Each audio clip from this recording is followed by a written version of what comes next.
If you read this book, this movie will disappoint you. What's up, other goblins and my fellow read rats? Welcome back to my channel. It's Remy, and if you're new here, welcome. Subscribe. Subscribe. I went and saw the movie Project Hail Mary a week or so ago, and I have some thoughts. Our story opens up with our main character, Ryland Grace, waking up on the Hail Mary spaceship. He is disoriented from the coma he was in and does not remember where he is, who he is, or why he's there. There's a computer monitoring him, asking him, what's 2 plus 2? What's your name? To make sure he remembers basic things after coming out of this coma. At first he can't really speak, and then he eventually is able to form the words to answer the first question, what's 2 plus 2? But he cannot remember his name. There are 2 other crewmates with him on the spaceship in their sleep pods, but unfortunately they did not survive the trip. So he decides to explore the ship. He finds a lab and realizes that he recognizes the equipment in this lab and how to use them, which makes him believe that he is a scientist, even though he does not remember who he is. He tries to enter another part of the ship, but is not allowed access until he remembers his name. In the movie, though, I don't think he ever answers any of the questions the robot gives him, which the robot only gives him what's 2 plus 2. The computer robot, whatever, actually tells him what his name is. He doesn't have to remember it. Like, the computer just tells him. When he explores the ship, he finds a mental health room, which is basically a room where the walls are screens and it simulates Earth. And then he finds a lab, and Ryan Gosling says something along the lines of, "That's a petroscope. How do I know that?" And why I know he needs to say these things out loud, because we are not in the character's head in the movie, he says it very comedically. Is comedically a word? Who knows? I just said it, so it's now a word. Anyway, the thing about this movie is they kind of suck all of the emotional and bleak things from the story and over-comedize it. That is a word, I looked it up. A good chunk of the book is Ryland just trying to remember who he is. Things are triggering flashbacks, and he's starting to remember certain things. He even searches a memory of his apartment back on Earth, trying to figure out who he is, what he's like as a person. Trying to figure out if he has kids, if he's married. He's like looking at things in his apartment inside of his mind, which I thought that scene was so cool. In the movie, however, Ryan Gosling just acts really depressed in the beginning, and he finds Oyukuna's vodka and just kind of gets drunk and dances with a mop. Yeah, he dances with a mop. And that just doesn't seem very Ryland Grace, but you know, who am I? Who am I, right? I'm just a reader. Anyway, I would have loved to see certain things triggering flashbacks and even a visual representation of Ryland searching his memory of his apartment to try and figure out who he is. I think that would have been such a cool representation of him trying to piece together everything. I feel like Ryan Gosling played Ryland Grace very stupid and scared. He made Ryland Grace very stupid and scared. Our smart scientist boy, stupid and scared. So let's talk about it. In the book, even though he's scared, he is constantly trying to piece things together. He is not wallowing like Ryan Gosling does in the beginning of the movie. He does not wallow in this book. He is trying to find clues to figure out who he is, why he's there, what he's supposed to be doing. He is not wallowing in his shit whatsoever. Grace finally remembers his name, and he's able to go into the part of the ship that he was not allowed access to, which was the nose of the ship where the cockpit was, how you fly the ship, which makes sense why he wouldn't be able to fly it if he just didn't know who he was, right? While he's there, he realizes that he is not in the Milky Way. He's in a completely different galaxy. He is not looking at our sun, Sol. He is looking at the star Tau Ceti. He starts getting flashbacks, remembering why he's here, what astrophage is, the fact that astrophage was consuming the energy of the sun, and Tau Ceti was the only star that was not dimming due to astrophage. And he's there to figure out why that is. When Ryan Gosling figures out he's in another galaxy, he's like frantically looking through this screen. Like it's like a scrolly thing that he's looking through, and he's trying to see how far he is from Earth, and he realizes he's in a completely different galaxy. He's so frantic and panicked, and I really didn't like how he played Ryland Grace. He played him as a very petrified man, but we will talk about that a little bit later. A thing in the book that I really loved was the space burial scene for Captain Yao and Oyukuna. Those are the 2 crewmates that were dead aboard, right? The way that Andy Weir wrote this scene was so beautiful. Grace talks about how he does not remember who they are, but he can still feel this loss in his life of people that he knew, these friends that he knew, even though he does not remember them at all. And the way he honors them is just so beautiful. He dresses them in their astronaut jumpsuits, and then he puts them in the airlock, and he says, "I commend your body to the stars." And he lets them go into space. He does this for both bodies, and it is just so beautiful and heartwarming and heart-crushing and everything at the same time. And I love this scene so much. It was ruined in the movie! There are no emotional scenes in this movie. They made the space burial scene funny. They tried to make everything in this movie funny, when this scene shouldn't have been funny. He is talking to these dead bodies in a way that I guess is supposed to make you laugh, but he dresses them, he gives them like pictures of their family that they had, I guess. And they also completely changed the personality of Captain Yao, which really bothered me. Ryan Gosling is showing these pictures of Captain Yao, like sticking his tongue out in like in every single picture he's in. And he's like, "You were just a fun, silly guy." That is not Captain Yao. That's not my Captain Yao. Okay, that's not my Captain Yao. In the book, Captain Yao is a stoic, honorable man. In the movie, they make him some silly guy who doesn't take anything seriously. It didn't make any sense to me. There's also a part in the book where they have to pick how they're going to die, obviously, because after they were going into space and gathering their information and send their information back to Earth, they want to die on their own terms instead of, dying of starvation. So they each get to pick a way they're going to die and take it with them in space, right? Captain Yao chooses nitrogen asphyxiation. He describes how he did research and found out that it is the quickest and painless way to die. I don't know about quickest, but painless way to die. He just has to fall asleep, and that is very indicative of his character. The other character, Ilyukna, chooses heroin because she said she wants to feel extreme pleasure before she dies. And that is very indicative of her character. In the movie, however, Ilyukna just talks about what she picks randomly, and then Captain Yao says, "I'll have what she's having." Excuse me? Captain Yao would never! Captain Yao would never. And it really bothers me they changed a lot of people's personalities in order to make this movie funny when it didn't need to be funny. I just think completely changing characters' personalities is so unnecessary and completely negates what the author was trying to do in the story. On the topic of personality change, let's talk about Ryland Grace being a chicken shit. Let's talk about it. There's a whole part of the book where Strack calls Grace a coward. Being a coward and being terrified are two completely different things. Grace was a coward in a sense where he didn't want to go on a suicide mission in space, or he wouldn't stand by his own research because everybody else disagreed with him.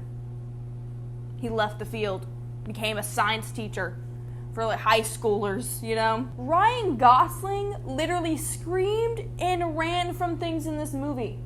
When he saw Rocky's ship, he flew away from it. In the book, Grace immediately tries to make contact, right?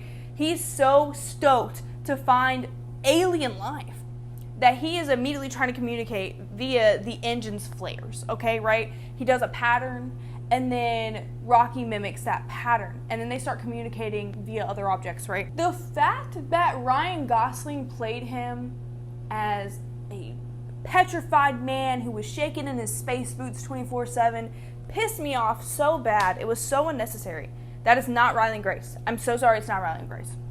Once Grace meets Rocky, he realizes that he's mimicking his movements when he gives him a thumbs up or he puts his finger up to get him to wait. He realizes that he's mimicking these things and understanding what he's doing. Obviously, in the movie, they had to make it funny. So when Ryan Gosling realizes that Rocky is mimicking his movements, of course he has to do a dance move. You want to know what dance move he does? He does this. What? And then he does this. Sure, that's funny. But it does not capture the moment of him meeting Rocky in forming this relationship with this alien life form. It just, how they portray this story really bothers me so bad, because the story is so much more than its comedic aspects. So Grace realizes that Rocky is communicating via musical chords. So he takes a voice device, and tapes it to a laptop to try and build a database for Rocky's language to try and figure out how to communicate with him, right? There becomes a point in the book where Grace doesn't need the laptop anymore. He's just able to know what Rocky's saying because he's learned his language enough. But obviously in the movie, the audience has to know what Rocky's saying, so they make the computer say his translations out loud. And honestly, the montage of them picking a voice for Rocky was quite entertaining. Speaking of montages, this entire movie is mainly montages. Him wallowing in the beginning is a montage. Him remembering who he is a montage. All the science stuff is a montage. Everything is a montage, which speeds up the story pacing by like double time, and I think really ruins a lot of the emotional aspects of the book or the story.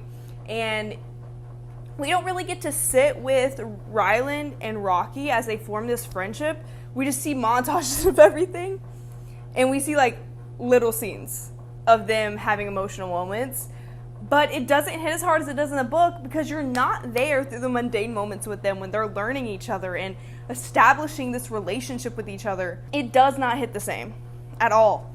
At all. If you hear a noise in the background, it's my cat's toy. In the book, when Rocky asks to aboard Grace's ship, Grace is enthusiastic. He cleans up the ship and then invites him aboard.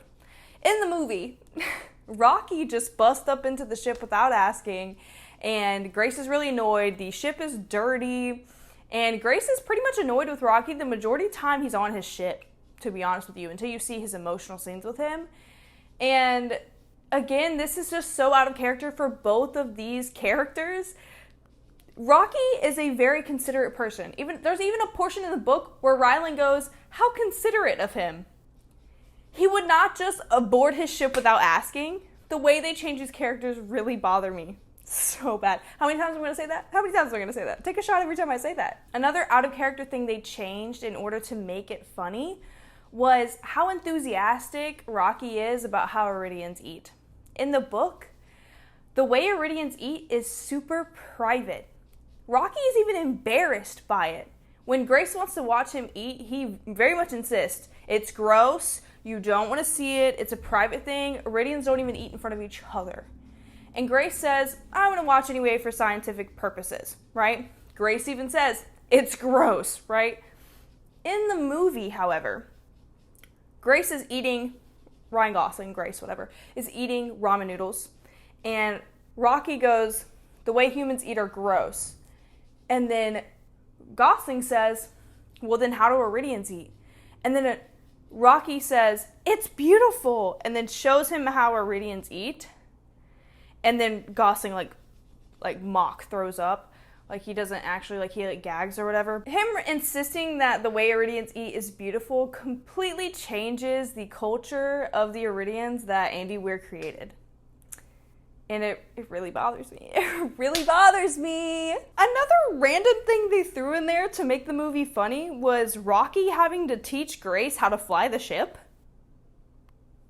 When Grace literally flies the ship away from Rocky's ship with seemingly no freaking issue. Super random to me, but whatever. Whatever. Now let's discuss the biggest change. The underlying tension with Strat. Now, in the book, Grace is teased and kind of like made fun of by the other crew members and like other people on the team saying, "Oh, we thought you were sleeping with her." And Grace adamantly rebukes these rumors immediately, and they're never brought up again. It's just like a funny thing added in there, right? In the movie, however, there's this whole tension between them, and then there's a whole karaoke scene, which was really random, but whatever. And I guess they added this in order to make her betrayal more shocking. Strat ends up singing Sign of the Times by Harry Styles and making googly eyes at Ryan Gosling the whole time. And the song fits the plot of the movie, but I feel like they could have snuck it in there somewhere else and not have her sing it and make eye contact with Grace. Like, I just didn't feel like it was necessary. And that, first of all, that's the only tension there is, and then it's gone. And there's, like, no other mention of it at all. Anyways, Strat's betrayal. Let's talk about it. It's not even a betrayal. In the book, no betrayal. There's not a betrayal. There's really not a betrayal.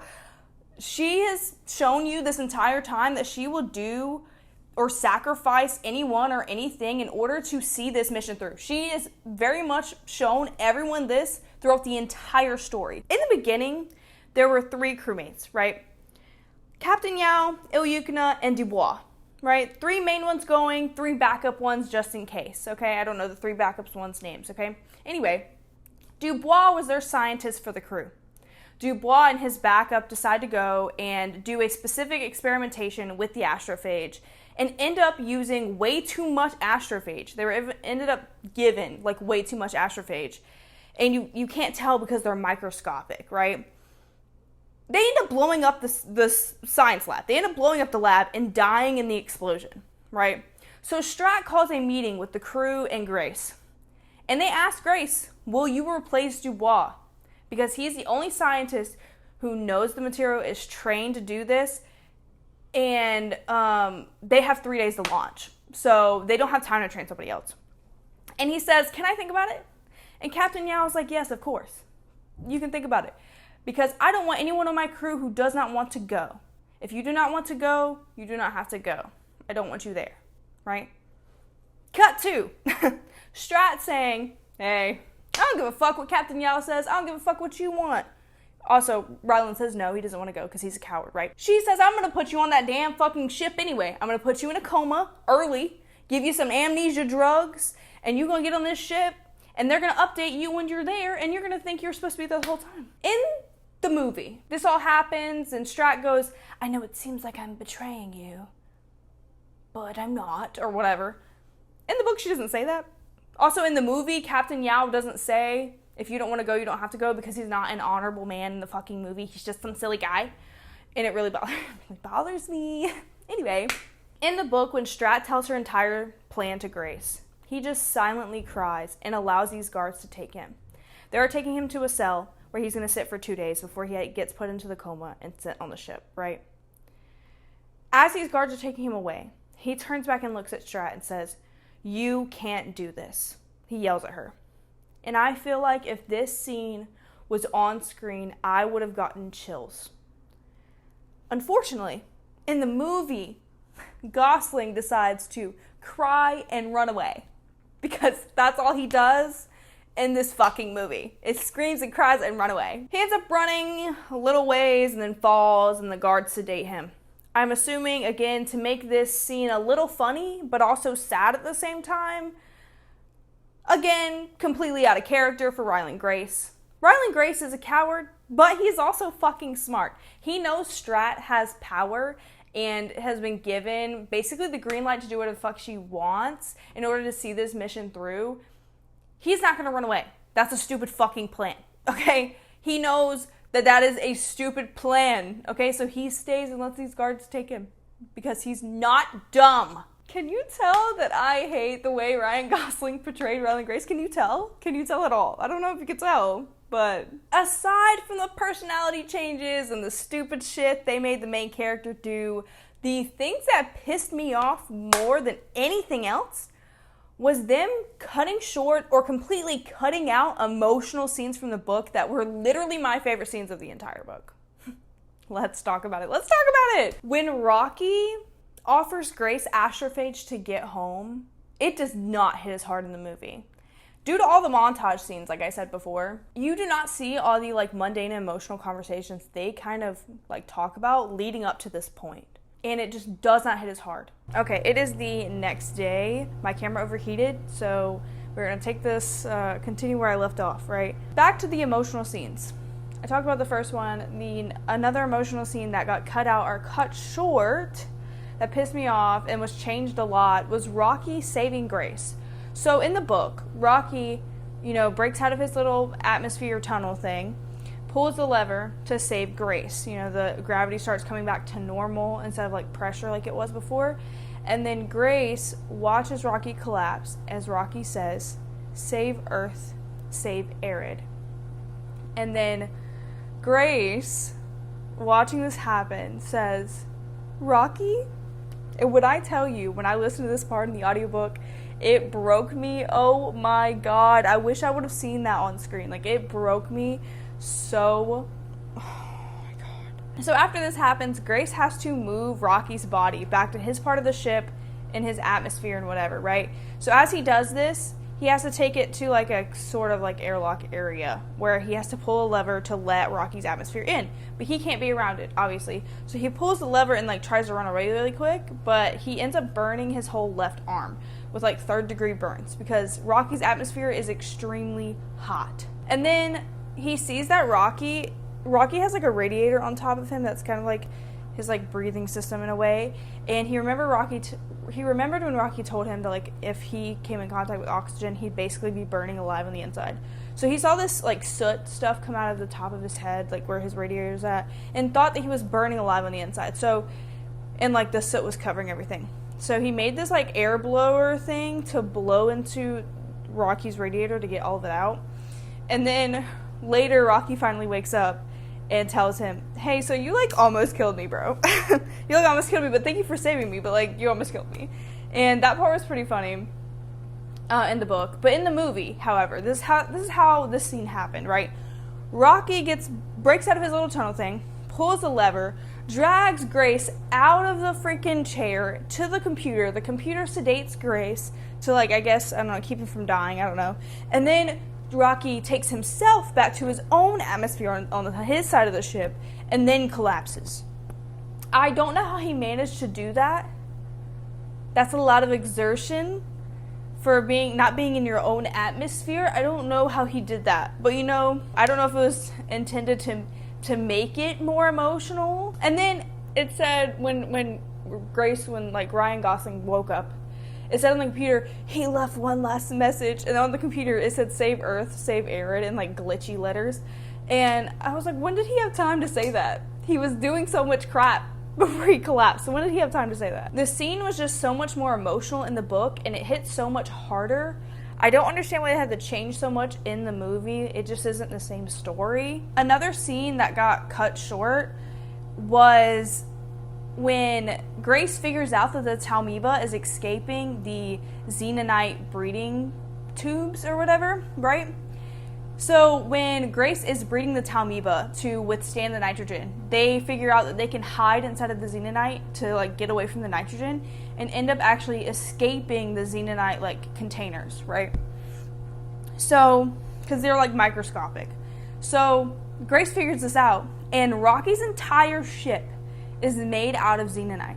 So in the book, there's this whole thing of him doing experiments trying to figure out how the Talmiba is escaping, whether it's escaping from the Xenonite containers or it's escaping from the Iridian steel containers, or whether it's escaping from something else. He does all these tests, figures out it's from the Xenonite thing, then like has to come to terms with the fact that he only has enough food to go and save Rocky and take him back to Arid, or for him to go home himself. He's at this dilemma where he wants to go home, right? He wants to go back to Earth, but he wants to save Rocky. And it's just a very emotional thing, and obviously he chooses Rocky.